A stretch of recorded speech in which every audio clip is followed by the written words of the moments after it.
Hola, bienvenidos a la sesión de Twitch de la comunidad de Cybersecurity de ERNI. Hoy vamos a dar un paseo por lo que es el proyecto WASP y su top 10 vulnerabilidades de este año. Para esto tenemos tres presentadores hoy y yo mismo, que os voy a hacer la introducción y un poco os voy a explicar de qué va el proyecto. Y luego tendremos a Ferran, que es Data Engineer aquí en ERNI, que nos explicará los primeros 5 puntos del top. Y luego tendremos a Andrés, que nos explicará los siguientes. Y finalmente cerraremos la sesión. Mientras dure todo el streaming, sentiros libres de preguntar por el chat. Intentaremos ir contestando vuestras preguntas. Y nada, esperamos que disfrutéis. Entonces vamos al lío. ¿En qué consiste el proyecto WASP? ¿Vale? Las siglas responden al Open Web Application Security Project. ¿Vale? Es un proyecto de libre, todo el mundo puede participar y la máxima es que pretende acabar con la inseguridad en el software, que es radicalmente transparente, o sea, todo lo que se hace es público y se puede consultar, se puede ver, todo el mundo puede participar, todas las innovaciones son bienvenidas. Bueno, un sitio muy interesante y que cualquiera que desarrolle o que se dedique a la ciberseguridad pues debería conocer. Mencionar un poco los proyectos por encima, ¿vale? El principal y el que es más conocido de cara a la calle es el Top 10 de OWASP, que se dedica cada año a analizar las vulnerabilidades más extendidas en Internet, ¿vale? Hace un ranking y cada año se publican los resultados, ¿vale? Que es lo que vamos a ver hoy. También me gustaría mencionar pues, que tienen el Dependency Track, ¿vale? Que es un pequeño software que lo que hace es nos identifica si las dependencias que estamos utilizando, si usamos un nugget de terceros y en nuestros desarrollos tienen alguna vulnerabilidad, pues nos dice cuál es e incluso nos sugiere si hay que actualizar o coger una alternativa. Y luego tenemos ya más desarrollos del estilo de guías de testing, tanto para dispositivos móviles como para desarrollos de software de escritorio. Bueno, tienen muchas cosas, pero básicamente es esto, ¿vale? Os invito a que visitéis la página, que es owas.org, y a grandes rasgos esto sería el proyecto. Entonces ahora voy a dar paso a Ferran, que empezará a desgranar uno por uno los puntos del top 10.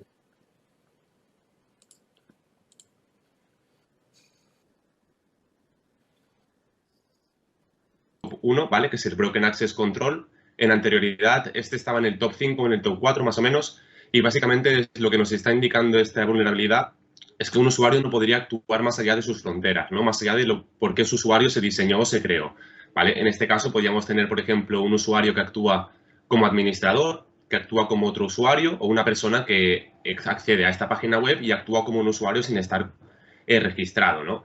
De la misma forma, esta persona puede interactuar con distintos parámetros de la página web, como puede ser el código HTML, con la misma URL o modificando las requests a la API, ¿no? De esta forma, pues podría intentar colarse por sitios por los cuales no deberían, ¿no? Esto también suele pasar por una mala configuración en las CORS, ¿vale? Las CORS es el Cross Origin Resource Sharing, que lo que nos indica básicamente es que es una métrica de seguridad para que una página web solo pueda recibir requests, por decirlo de alguna forma, dentro de su mismo propio dominio, ¿vale? Desde el momento que una página recibe request a esa misma página web desde otra página web, se nos pueden llegar a colar por algún tipo de hueco, ¿vale? Una persona que puede intentar manipular toda la metadata de nuestra página web, como pueden ser las sesiones a través de las cookies o los JSON Web Tokens, es una persona que puede llegar a presentar un peligro, ¿no? Es decir, si nuestra página web no está protegida contra todo este tipo de manipulación, ¿no? Al final esta persona robando una cookie o robando un web token de otra persona podría llegar a actuar como si fuera esta persona o si fuera el administrador sin ningún tipo de necesidad de loguearse, ¿no? Simplemente con la cookie de la sesión podría ser capaz de acceder a la cuenta de esta persona. O que repetimos otra vez sin tener que pasar por un proceso de login, ¿vale? Normalmente las páginas que suelen tener estos tipos de vulnerabilidades son páginas las cuales no tienen ningún tipo de diseño de distintos roles, ¿no? Es decir, los usuarios o están diseñados o directamente no están diseñados. Es decir, no hay ningún tipo de usuarios con más privilegios, todos nos estamos moviendo en una estructura bastante plana, ¿vale? De la misma forma que no hay ningún tipo de rol que se identifique como administrador y cualquier persona pues, puede insertar o deletear, en este caso borrar registros de una base de datos, cuando realmente una persona que no fuera administrador solo debería tener el permiso de leer.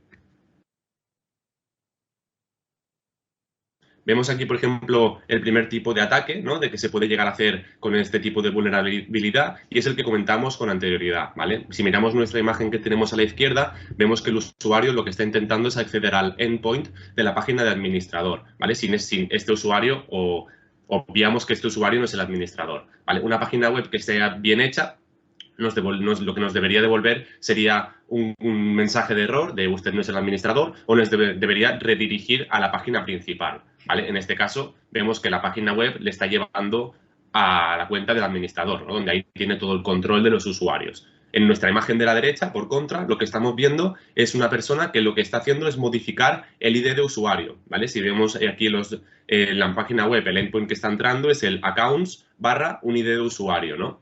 Aquí, pues si una página web está mal diseñada, yo sabiendo tu ID de usuario, solo poniéndolo aquí, podría llegar a tener acceso a tu cuenta, ¿no? Y entrar con tu sesión sin necesidad de que tú me dieras el session ID, un usuario o una contraseña. Mismamente, aquí tenemos otro tipo de ataque, ¿vale? Que es modificando los parámetros de la URL también, ¿vale? Imaginemos que tenemos una página web que es una librería o una tienda de libros y lo que estamos haciendo es buscar una novela en cuestión, un libro en cuestión. Aquí lo que vemos es que visitamos al endpoint de novels y le estamos pasando un parámetro que es el nombre del fichero. En este caso es el novel1txt como ejemplo, como podría ser el Titanic o cualquier otra cosa, ¿no? Lo que vemos que esta persona, el atacante, lo que está haciendo es introducir comandos de Linux, ¿vale? Estos comandos de Linux lo que nos permiten es viajar a través del sistema de directorio de ficheros, ¿no? Aquí lo que estamos viendo es que la persona intenta sacar un fichero que no es el novel1txt, sino está intentando acceder a un fichero de contraseñas que está almacenado en cualquier otra dirección. Esto es completamente intolerable porque estamos intentando acceder a una ruta para la cual nuestro usuario o la página web no debería estar configurada para que tengamos acceso.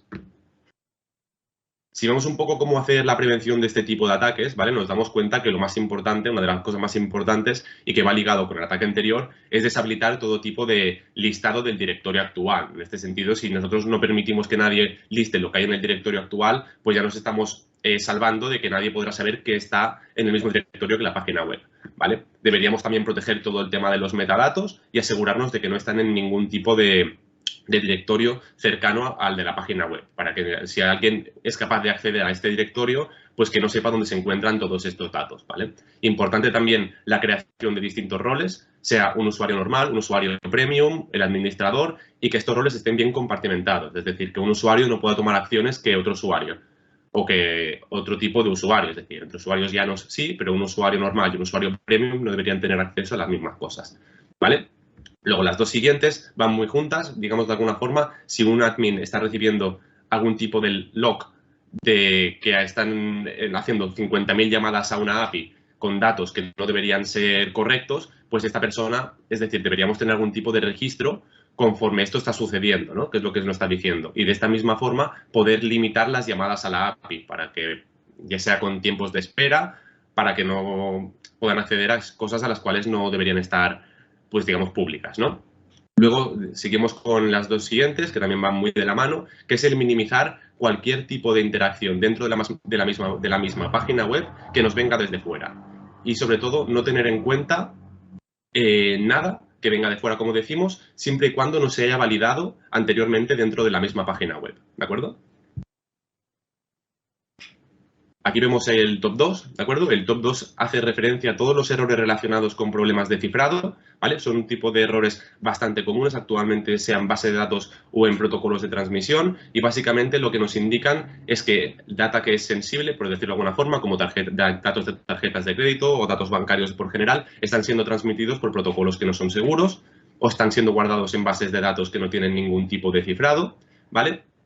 Y mismamente en estas bases de datos, por decirlo de alguna forma, se están utilizando métodos de cifrado que son débiles y actualmente reversibles porque se sabe que actualmente estos métodos han sido mejorados o que no se sabe, o que directamente ya con los recursos que tenemos actualmente, no son los recursos que teníamos hace 20 años, sabemos que la capacidad de computación es mucho más elevada para poder hacer digamos, el reverse de un hash, ¿no? Y tener la contraseña pues, en texto plano, ¿vale? Y mismamente nunca deberíamos guardar ningún tipo de contraseñas por defecto. Aquí vemos un tipo de ataque muy común, ¿no? Es el típico ataque en el cual un hacker, una persona, un atacante, accede a nuestro servidor, mismamente a través del servidor accede a nuestra base de datos y desde esta base de datos se descarga todas las contraseñas y todos los usuarios, ¿vale? Esta persona pues habrá accedido a nuestro servidor de algún método, ¿no? Podrá ser a través de una vulnerabilidad como la que hemos visto anteriormente o alguna como las que veremos pues a continuación, ¿vale? Una vez esta persona tiene toda la lista de usuarios y contraseña, lo que puede intentar es un ataque de fuerza bruta, ¿no? Actualmente, pues existen unos ficheros llamados diccionarios de contraseña o las tablas arcoíris, que son, digamos, una versión mejorada de estos diccionarios de contraseñas, que lo que tienen es un seguido de palabras con su hash en distintos algoritmos pues, a la derecha, por decirlo de alguna forma. Y lo que hacen estos hackers es buscar todos estos hashes que se han descargado de la base de datos, ver con qué palabra coinciden dentro de este diccionario, ¿vale? Si en el caso de que encontremos alguno que podamos descifrar, pues entonces lo que haríamos sería, bueno, esta persona lo que haría sería intentar, mediante técnicas de inteligencia y demás, ver en cuántas páginas web está registrada esta persona y como muchos usuarios suelen repetir sus contraseñas en distintas páginas web, pues esta persona intentaría acceder a todas ellas pues con la contraseña que haya sacado del sitio en cuestión. Otro tipo de ataque de criptografía, en este caso ya no va tanto en los datos que están guardados en bases de datos, ni en ficheros ni nada, sino en el cifrado en protocolos de transmisión, ¿vale? Actualmente tenemos protocolos de transmisión como HTTPS, ¿vale? Que implementan el certificado de protección TLS o TTLS, si no me equivoco, ¿vale? Que nos permite pues, que todos los datos que se transmiten estén completamente cifrados, ¿vale? Es decir, cualquier persona que sea capaz de snifar nuestros paquetes en la red no podría ver qué son esos datos que se están transmitiendo, ¿vale? Esto con los protocolos que había antes, con HTTP, por decirlo de alguna forma, HTTP evolucionó a HTTPS, ¿vale? Con HTTP, el texto que se enviaba a través de la red era un texto plano, es decir, cualquier persona que fuera capaz de interceptar todos estos paquetes, pues sería capaz de ver qué hay en todo ello. Sería capaz de ver lo que hay dentro de un formulario de login, sería capaz de ver todos nuestros datos bancarios o una petición de compra, pues toda nuestra tarjeta de crédito, todo lo que hayamos puesto, ¿vale? Básicamente esta persona lo que haría sería interceptar la petición del usuario y antes de que llegara al servidor lo que haría sería un downgrade de HTTPS al HTTP. Entonces, de esta forma, la persona que está en medio iría filtrando todas las peticiones de la persona usuaria al servidor y podría ver todo lo que se está transmitiendo, ¿vale? Para hacer una prevención de este tipo de ataques, las cosas que se buscan son un poco de sentido común, ¿no? Nos tenemos que tener en cuenta de que todos los datos que estén guardados en nuestra base de datos estén siempre cifrados con algoritmos que sean suficientemente fuertes para que un ataque de fuerza bruta no pueda revertirlos, ¿vale? No deberíamos guardar nunca datos que fueran relativamente sensibles porque al final todos los datos que no guardamos no se pueden robar, ¿no? Es una política que mucha gente pues no tiene en cuenta. Se guarda todo por si en el día de mañana lo voy a tener en cuenta y casi nunca es así, te lo acaban robando, ¿vale? Y luego deberíamos tener en cuenta también técnicas de hasheo y salteado, ¿vale? El hasheo sí que es muy común, de básicamente guardar la contraseña cifrada de una persona, pero el salteado no tanto, ¿vale? El salteado simplemente es una técnica que añade un prefijo o un sufijo a la contraseña de la persona, porque lo que hace esto es evitar que dos contraseñas tengan el mismo hash. Es decir, si mi contraseña es hola y la de Andrés también es hola, igual con un salteado que se aplica a mi contraseña acaba siendo hola3 y esto recibe un hash. Y la contraseña de Andrés pues sería hola4, ¿no? Y entonces esto recibiría otro hash. Así nos aseguramos que una persona que sea capaz de descargarse toda la tabla de hashes nunca pudiera encontrar dos contraseñas iguales. ¿Vale? Tenemos aquí en el top 3, ¿de acuerdo? Este ataque ha bajado del top 1, creo que se encontraba en 2017-2018, actualmente está en el top 3 y es uno de los ataques más potentes que hay en la página web y probablemente, bueno, está en el top 3 actualmente, pero yo diría que es de los más comunes, si no el primero, ¿vale? Básicamente este ataque lo que nos indica es que se puede ejecutar código malicioso que nosotros podamos inyectar dentro de la página web, ¿vale? Este código no es validado de ninguna forma, por ningún tipo de paseo de las entradas que nosotros podamos hacer en esta página web y básicamente este código es ejecutado, ¿vale? Ejecutado pues causando pues destrozos masivos o siendo capaz de descargar información importante de la página web, ¿vale? A continuación veremos distintos ataques. El primer tipo de ataque es una inyección SQL, ¿vale? SQL es un motor de búsqueda, un lenguaje de programación, también podríamos decirlo, que lo que hace es encargarse de toda la gestión y búsquedas de una base de datos, ¿vale? Eso es lo que se utiliza siempre en los formularios de login, en distintos formularios y en muchísimas páginas web para sacar información de base de datos y presentarla en el frontend, ¿vale? El ataque más común que hay actualmente, actualmente y con anterioridad, el más común, de inyección SQL es el saltarnos el login o loguearnos como otra persona, ¿vale? Si vemos en la imagen de la izquierda, lo que estamos viendo es el flujo de cómo va una petición, ¿no? Vemos un formulario HTML, en este caso, en el que nos pide un usuario y una contraseña, ¿no? Nosotros, una persona normal, lo que haría sería poner su usuario y su contraseña. Pero nosotros, sabiendo un poco de HTML, podemos jugar con estos campos, ¿no? Podemos intentar si veis en la imagen de la derecha, veis la parte de arriba, veis un usuario que se loguea con su usuario y contraseña y veis la query que esto produce en la base de datos, ¿no? Que si vemos es lo que nos va a devolver después el servidor. Vemos, seleccióname todo, ¿no? Seleccióname una sesión de la tabla de usuarios donde el usuario sea tal y la contraseña sea Pascual, ¿no? Es decir, si esta query se evalúa como verdadero, es decir, si esto realmente existe y es cierto, existe un usuario con este nombre y este usuario tiene esta contraseña, entonces yo devuelvo la sesión.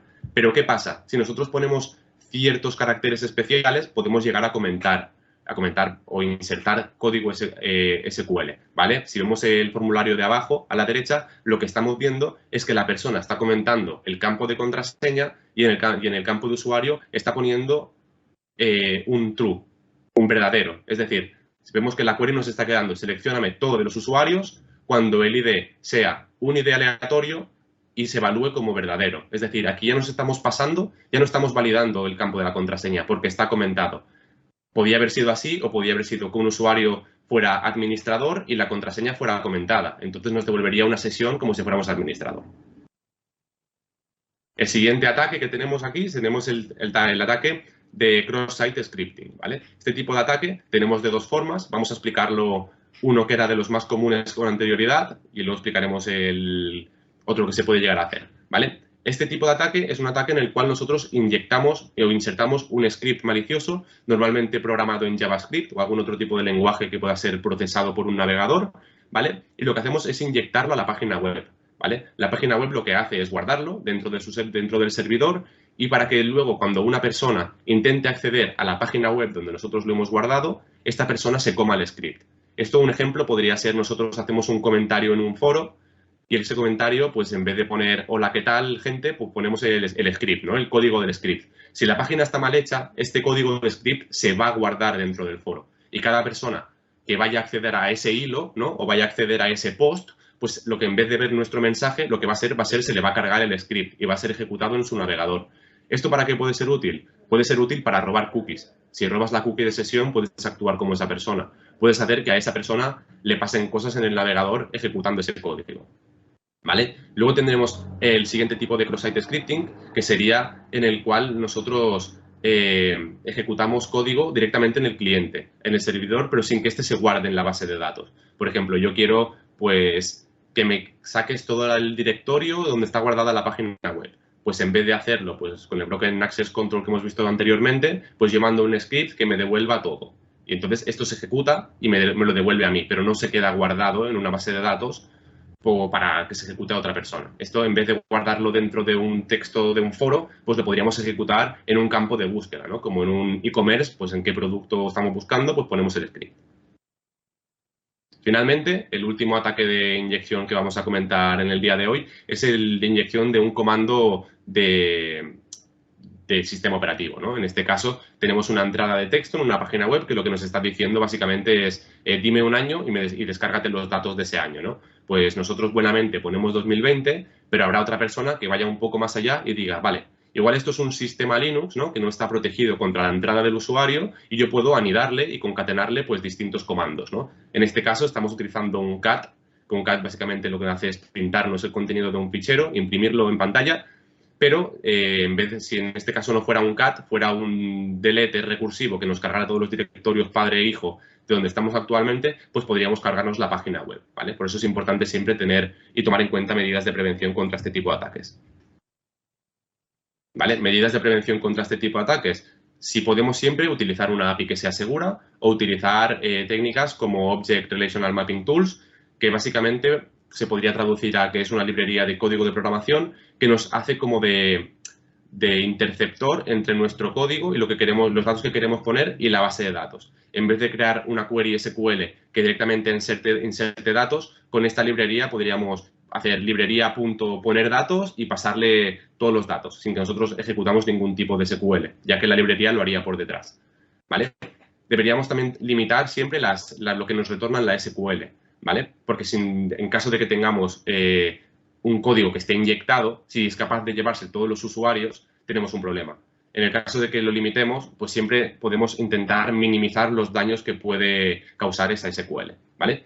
Y como siempre, debemos escapar todos los caracteres que no sean o que puedan causarnos algún tipo de problema, como caracteres que sean interpretados por SQL, ya sean como las comillas para los comentarios, como punto y coma para anidar consultas, y siempre deberíamos validar el input tanto a nivel de cliente como a nivel de servidor. A nivel de cliente es, digamos, menos importante porque una persona que sepa de HTML, sepa de JavaScript, siempre puede llegar a saltárselo. En cambio, a nivel de servidor es muy difícil que una persona pues, lo pueda llegar a saltar.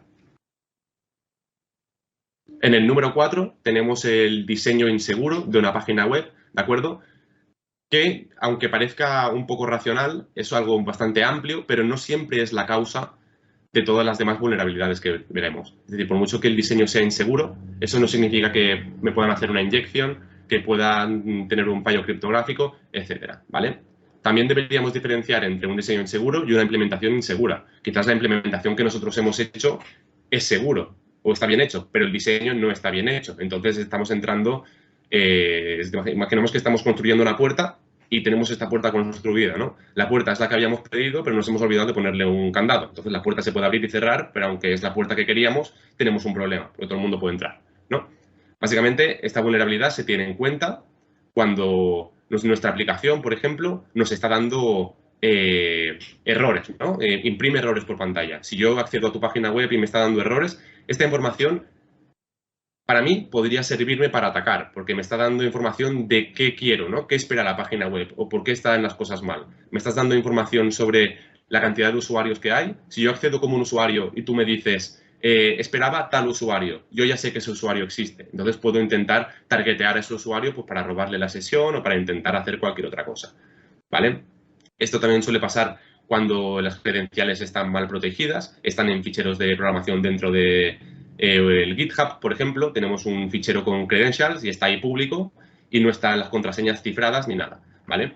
Y luego tenemos la última política, que es la de Trust Boundary Violation, que lo que nos está indicando básicamente es que los datos que son seguros y los que son inseguros deberían ir por separado, ¿no? Es decir, si yo envío una request que tiene mi nombre, pues la verdad que me da un poco igual que la gente la intercepte y lo vea. Pero si veo una request que tiene mi nombre, tiene mi dirección y tiene mi tarjeta de crédito, entonces ya me están identificando de alguna forma de la cual pues, no me gustaría, ¿no? Es mucho más peligroso que sepan quién eres y lo que tienes que no que solo sepan tu nombre.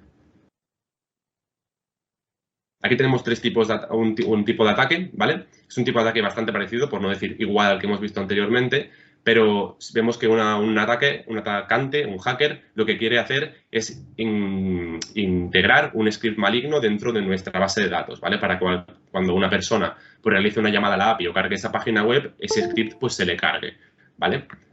Esto, ¿por qué pasa? Si una persona es capaz de integrar un script maligno en nuestra página web, hemos dicho que no es el origen de todos los males, pero puede llegar a serlo. Es decir, una persona no debería poder cargar un script en nuestra página web. Es decir, si mi diseño es, tengo un cuadro de texto en el cual la persona va a hacer una petición a esta página web. Vale, pero voy más allá. Este cuadro de texto debería sanitizar todo lo que la persona entra, deberíamos escapar caracteres especiales, etcétera. ¿Vale? En este caso, pues si no está haciendo porque no lo ha tenido en cuenta a la hora de crear el diseño de este cuadro de texto, pues es muy común que una persona pueda llegar a interceptarnos y hacernos daño a nuestra página web. Cosas a tener en cuenta también cuando hacemos diseños web, en este caso, ¿vale? Nunca deberíamos utilizar datos que estén en el servidor, pero que nosotros procesemos desde el frontend. Me explico. Cuando nosotros vamos a hacer una compra en una página web, una página de e-commerce, en Amazon, donde sea, nosotros siempre vemos el precio, ¿no? Vemos el precio del producto y si modificamos el HTML de la página, vemos que ese precio lo podemos cambiar. Normalmente, en la mayoría de ocasiones, este precio, por mucho que lo cambiemos en el frontend, está guardado tal producto con tal precio en el servidor. Y el servidor ya sabe que cuando vamos a comprar y tenemos tal producto en el carrito de compra, deberá cargarnos el precio que tiene en el servidor. Lo que pasa es que muchas páginas web no están protegidas contra este tipo de ataques. Igual no la modificación de HTML, pero sí la intercepción de la request de la compra, nosotros también podemos cambiar el precio. Y al final lo que hace el servidor es comerse el precio del producto que le está llegando por petición del cliente. Entonces esto pues, al final puede llegar a causar pues, pérdidas masivas en la página web, ¿no? Y a nosotros igual nos causa que estemos una temporada en la cárcel, ¿vale? Luego tenemos problemas de bots. Muchas páginas web actualmente tienen problemas de bots. Los bots actualmente causan muchos problemas, sobre todo en páginas de e-commerce, cuando hay lanzamientos de productos especiales, como por ejemplo las tarjetas gráficas en su momento, ¿no? Hay 1000 bots que corren sobre una página web que son capaces de comprar todas las tarjetas gráficas antes de que un usuario sea capaz de ello, ¿vale? Al final, esto es una mala praxis porque no permites que un usuario se haga con ninguna tarjeta o con ningún tipo de producto y después que dependiendo de la cantidad de bots y cuántas peticiones haga ese bot, lo que puede llegar a causarte es un ataque de denial of service, ¿vale? Básicamente son 50.000 peticiones que te llegan de golpe a tu página web y te la colapsan, tumbándote del servidor, ¿vale? Luego tenemos otro tipo de diseño que está mal hecho. Es básicamente, en este aún te lo puedes llegar a encontrar en bastantes páginas de internet, es el cómo recuperar la contraseña, ¿no? La contraseña de un usuario muchas veces suele recuperarse con un teléfono móvil, un correo electrónico, etcétera. Pero si vamos visitando páginas web que se hicieron con anterioridad y no han sido actualizadas, muchas veces solo te preguntan el usuario y 2 o 3 preguntas: ¿qué nombre es tu perro? ¿Qué nombre tiene tu perro? ¿Cuál es tu superhéroe favorito? Que al final, si nos buscamos un poco la vida y utilizamos el OSINT, que viene a ser Open Source Intelligence, un poquito de búsquedas por internet, podemos llegar al perfil de esa persona en Instagram, redes sociales y ver cuál es la respuesta, ¿no? En qué año se casó, qué año nació, etcétera. Y al final nos acabamos haciendo con su contraseña, entramos en su página web y podemos ya causar diferentes estragos. Bien, para prevenir estos tipos de ataques o para tener en cuenta a la hora de hacer un diseño seguro en las páginas web, ¿vale? Tener en cuenta también nuestro ego, ¿no? Si no somos capaces de realizar un desarrollo que sea seguro tanto para nosotros como para todos los usuarios que van a consumir esa página web, deberíamos ponernos en manos de profesionales, ¿vale? Deberíamos utilizar patrones de diseño que sean capaces, en la medida de lo posible, de fragmentar el código en distintos patrones, en distintas partes, por decirlo de alguna forma, por si cae o peca una parte del código, que ese error no se acarrea a todas las otras, ¿vale? Tener un enfoque de testing a la hora de realizar desarrollo web para asegurarnos que todo lo que estamos desarrollando pasa a suficientes estándares de calidad como para ser puesto en producción y también tener en cuenta el limitar los resources, ¿no?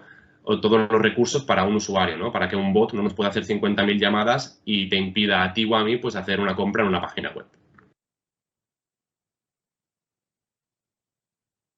Bien, el top 5 básicamente nos está indicando errores de configuración de seguridad de páginas web y básicamente lo que nos dice es que tenemos cosas mal configuradas, ¿no? Tenemos cosas instaladas que nos venían por defecto, que no sabíamos que nos venían o no hemos tenido en cuenta que nos pueden llegar a causar pues un agujero de entrada al atacante, ¿no? Es decir, eso lo veremos con posterioridad, pero si nos viene instalada por defecto una consola que nosotros no tenemos idea, pero el atacante sí, porque se conoce el framework, se conoce la plataforma, puede llegar a colarse, ¿no?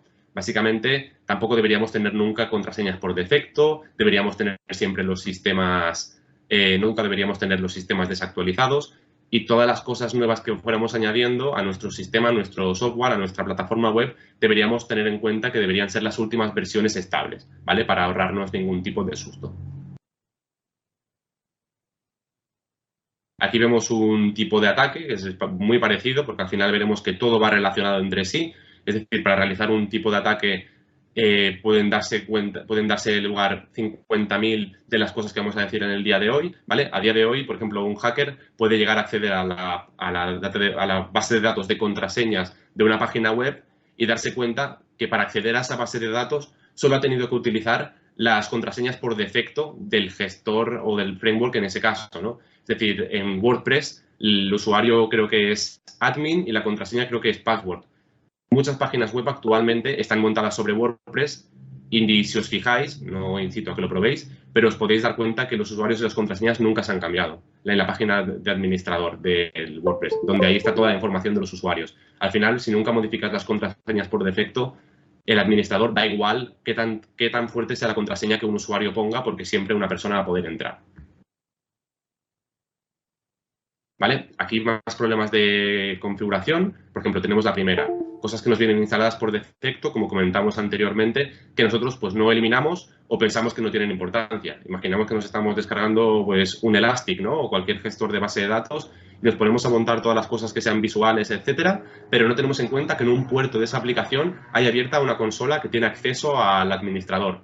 Si nosotros lo obviamos, sea por desconocimiento o sea porque no nos parece suficientemente importante, una persona que sea conocedora de ese framework, de esa versión, puede llegar a acceder y colarse a todo nuestro sistema.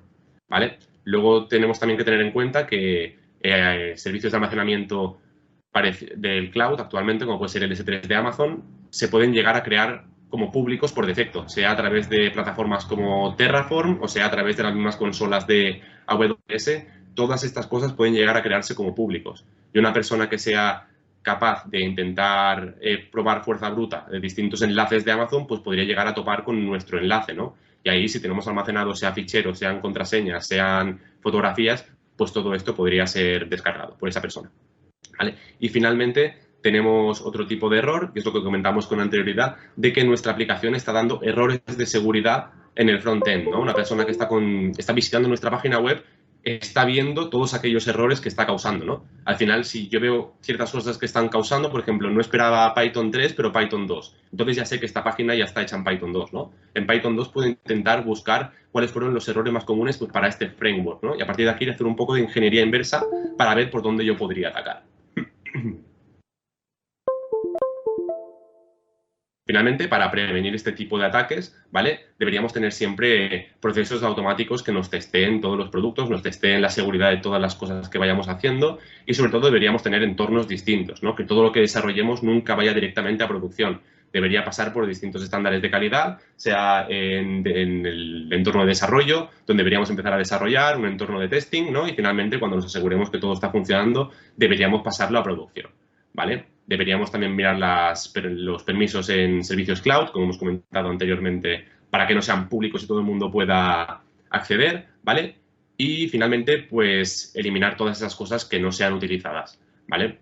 Y siempre que tengamos una conexión con el cliente, pues intentar tener algún token de transmisión que permitamos nosotros pues ser capaces de identificar que la persona que está accediendo a ese recurso es porque debería tener acceso. Y esto sería el top 5 de las vulnerabilidades WASP. Doy paso a mi compañero Andrés para los 5 siguientes. Hola a todos, yo soy Andrés y voy a continuar con el top 10. Voy a hacer desde el 6 hasta el 10. Vamos a empezar por el 6, que son los componentes vulnerables y desactualizados. En este caso, lo que debemos evitar para no ser vulnerables a esta vulnerabilidad sería no saber las versiones de los componentes que estamos utilizando, sobre todo no usar componentes que no estén soportados o que no estén actualizados a día de hoy. Deberíamos tener en cuenta que debemos revisar habitualmente las vulnerabilidades más comunes, ya sea googleando o bueno, estando al día de los boletines, de las notas de versiones, de tal manera que estemos al día de las vulnerabilidades de nuestros paquetes y podamos reaccionar en torno a ello. También me gustaría comentar que esto es el top 6 anteriormente estaba en el top 9, por lo tanto ha ascendido bastante y es algo que deberíamos tener en cuenta a día de hoy, ya que es una vulnerabilidad bastante atacada. Uno de los ataques que os quiero enseñar como ejemplo sería este que, bueno, estuvimos haciéndolo, formaba parte de un capture de flag que hicimos en la community de ciberseguridad de ERNI y, bueno, sería la versión 2.3.4 de FTP, que es una vulnerabilidad conocida desde 2011. Es bastante antigua, pero, bueno, nos sirve como ejemplo para ver este caso. Como vemos, aquí si hacemos teníamos que hacer explotar un capture de flag, pero para ello probamos a hacer un FTP al objetivo que queríamos, en este caso en el puerto 2121, perdón. Y como vemos, la máquina se conecta al objetivo y nos sale el banner de la versión de FTP que está utilizando, que en este caso es la 2.3.4. Si googleamos un poco, sin demasiado esfuerzo, podremos ver que esto es una vulnerabilidad muy conocida y que casi cualquiera podría atacarla. Vemos que se puede explotar estableciendo como nombre de usuario, como podéis ver aquí, cualquier cosa si la acabamos con 2 puntos y cerrar paréntesis. En este caso he puesto Andrés y 2 puntos cerrar paréntesis, y como password podríamos poner lo que quisiéramos, que esto nos abriría una backdoor en el puerto 6200. Entonces, abriendo una terminal, podríamos hacer un netcat en el mismo objetivo en el puerto 6200 y esto nos permitiría acceder a todo el directorio que haya en ese momento de esa máquina. Por lo tanto, serían vulnerables por aquí. En la siguiente diapositiva me gustaría comentar cómo prevenir. Para prevenir esto, lo que deberíamos hacer es quitar las dependencias y archivos que ya nos estén utilizando, tanto import, using, todas las bibliotecas o librerías que ya no estemos utilizando en nuestro proyecto y que sean de cosas que teníamos anteriormente. Deberíamos mantener un inventario de todo lo que estamos utilizando para que sea más fácil estar al día de todos los paquetes que tenemos y ver las versiones nuevas que salen y demás.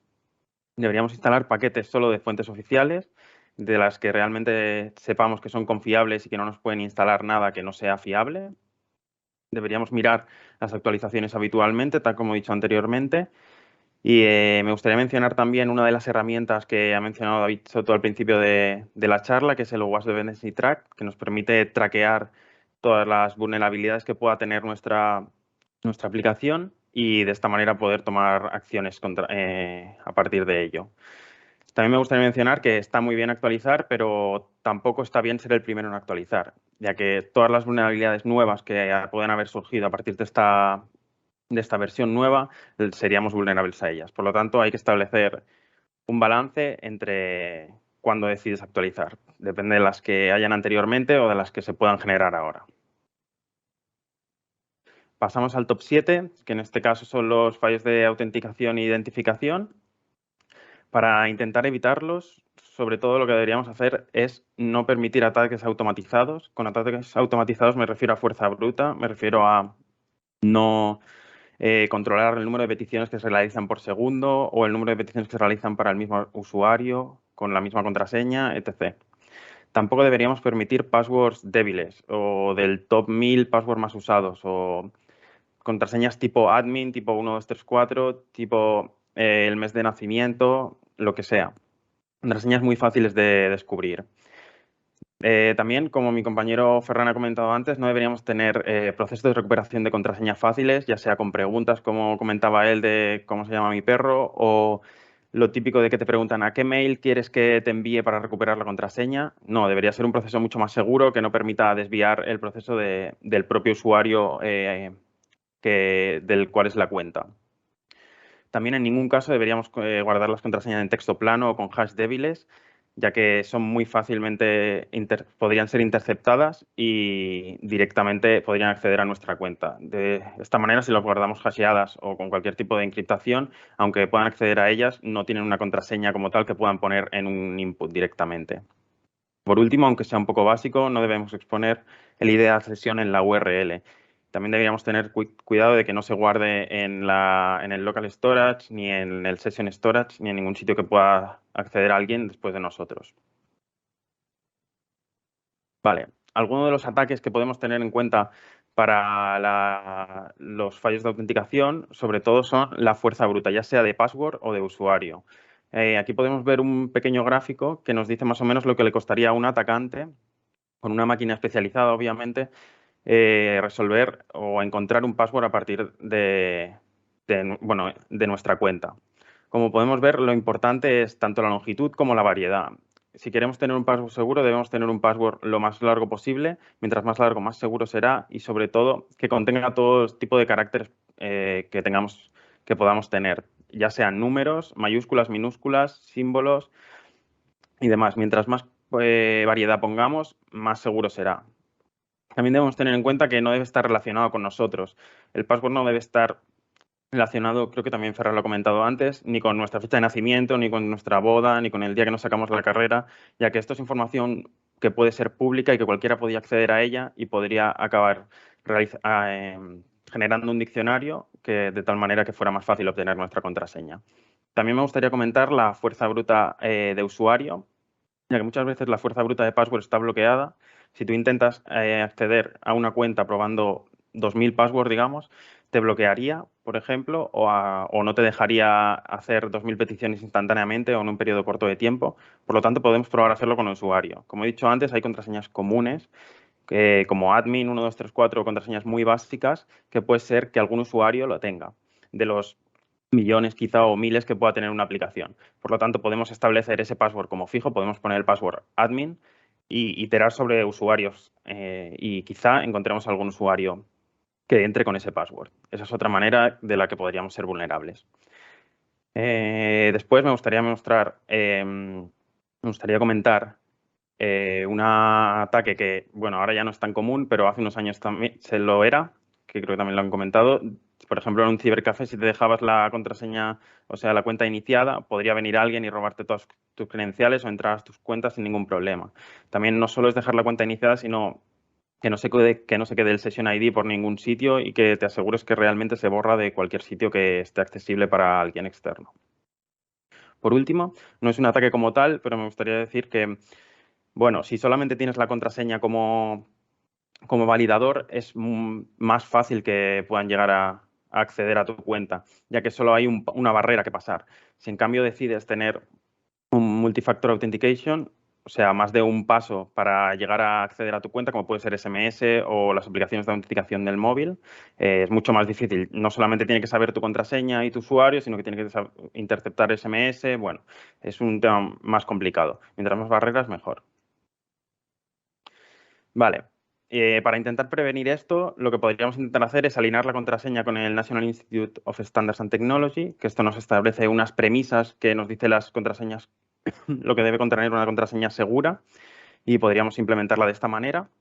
Deberíamos comprobar las contraseñas débiles, es decir, no permitir que un usuario nos ponga contraseñas débiles, tener una lista de contraseñas prohibidas, una blacklist o lo que sea, que no nos permita establecer contraseñas como las que he comentado, como admin o como las típicas que un usuario podría poner, evitarlas a toda costa. Podríamos limitar el número de intentos que un usuario realiza en un cierto periodo de tiempo o limitar el tiempo entre ellos, de tal manera que si nos realizan 2000 peticiones nos puedan realizarlas en 2 segundos y cada vez tarde más en realizar la siguiente petición. Una manera de ser seguros también podría ser guardar todas nuestras contraseñas en un password manager y generarlas a través de él, ya que estamos seguros de que nos genera contraseñas seguras y suficientemente largas. Aún así, estamos depositando toda nuestra confianza en un solo sitio, en el password manager, de tal manera que si por algún motivo hay una vulnerabilidad en este password manager, acabaríamos siendo vulnerados por todas partes, ya que tendríamos todas las contraseñas ahí. Pero bueno, es una opción. Y como más importante, ya he dicho antes, usar el Multifactor Authentication es lo que más nos puede prevenir de este tipo de vulnerabilidades. Seguimos con el top 8, que son los fallos de software y integridad de datos, que constan de no protegerse contra una brecha en nuestra seguridad. Es decir, que alguien pueda inyectar o insertar código en alguna parte de todo nuestro proceso. Como podemos ver en esta imagen, un developer cualquiera podría subir su código a GitHub y después con Continuous Integration, Continuous Development, las pipelines y las releases se lanzarían y se acabaría desplegando la aplicación.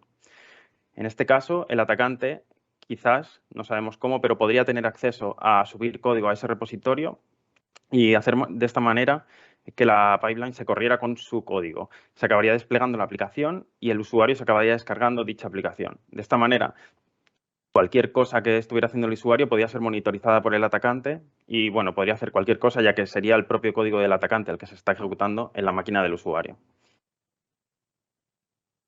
Vale.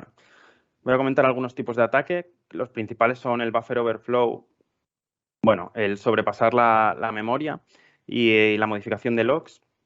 Tenemos el stack y el de pila y de heap, o sea, los tipos de pila y de heap que mayormente se tratan de desbordar la memoria de un cierto programa de tal manera que acaba accediendo a posiciones de memoria que no le corresponden a dicho programa. Por lo tanto, podríamos leer o incluso escribir, modificar o eliminar trozos de memoria que no pertenecen al programa en el que estamos.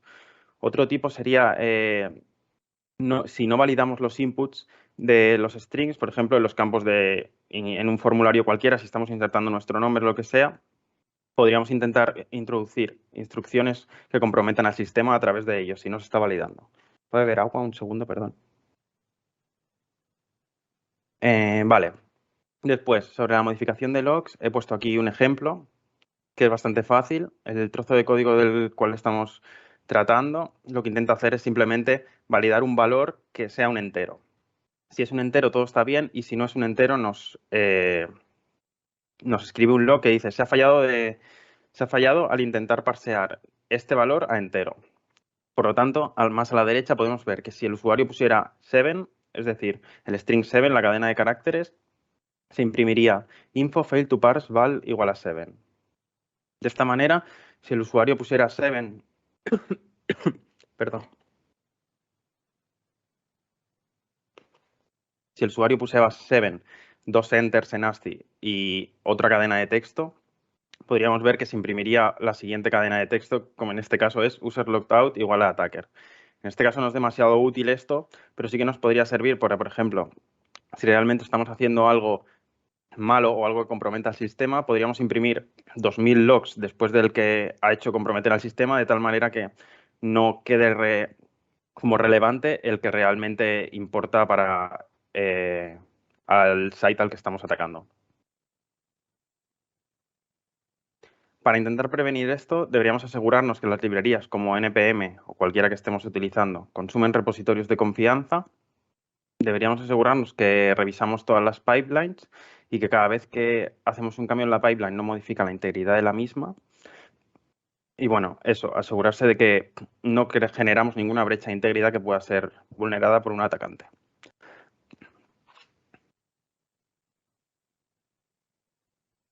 Me estoy muriendo, pero voy. En el top 9 tenemos uno de los más importantes, en mi opinión, que es el login y la monitorización de fallos. No es un método de ataque como tal, pero sí que nos permite saber si nos están atacando. Nos pueden estar realizando cualquier otro de los ataques del top 10 que estamos comentando y no enterarnos porque simplemente no lo estamos logueando.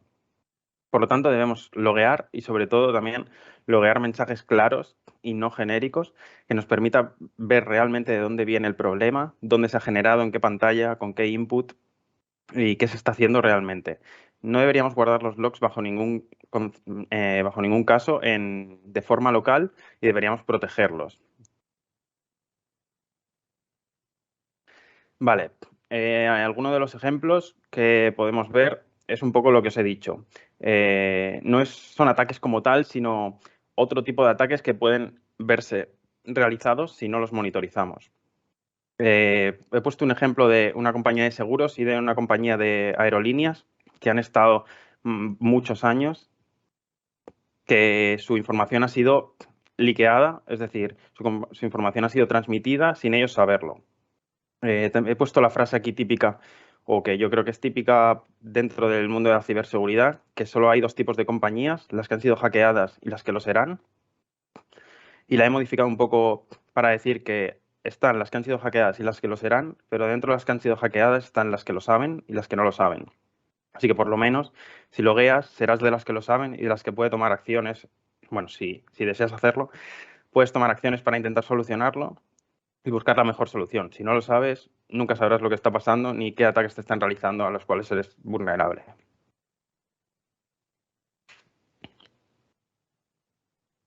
Vale. Para intentar prevenirlo, debemos asegurarnos de que las validaciones se han logueado correctamente, que es un poco lo que comentaba antes. Que se pueden gestionar correctamente por las herramientas que tengamos para manejar los logs, que podemos acceder fácil a lo que necesitemos.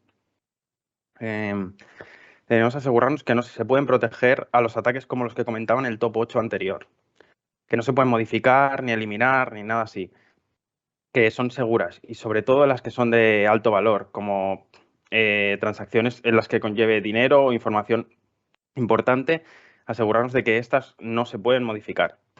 Y por último, lo más importante para prevenirlo es la redundancia de logs, es decir, si nosotros guardamos dichos logs en varios sitios, en 5 sitios, en varios sitios, es muy difícil que el atacante pueda llegar a modificar dichos logs o eliminarlos o insertar nuevos logs en todos los lugares donde los estamos guardando. Por lo tanto, si los modifican uno, seremos, además de tenerlos en más sitios, seremos capaces de identificar que ha habido un fallo porque alguien ha intentado modificar algo en uno de los sitios donde guardamos los logs y sabremos que algo está pasando y podemos trabajar a partir de ello para no comprometer a nuestro sistema.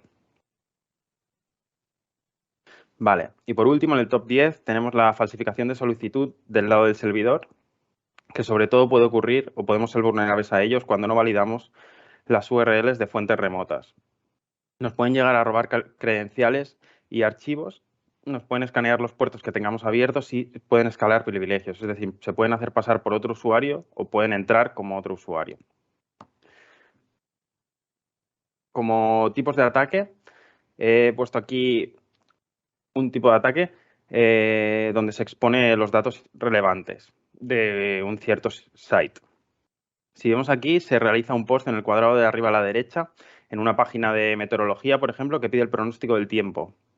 Y vemos que internamente, un poco más abajo en verde, la llamada que realiza internamente es que a una API donde le pasa el día de hoy, la ciudad donde quiere mirar el tiempo, etc, etc. Y con esto nos devolvería una serie de datos que nosotros pintaríamos y mostraríamos al usuario diciendo que mañana hace sol y 20 grados y demás.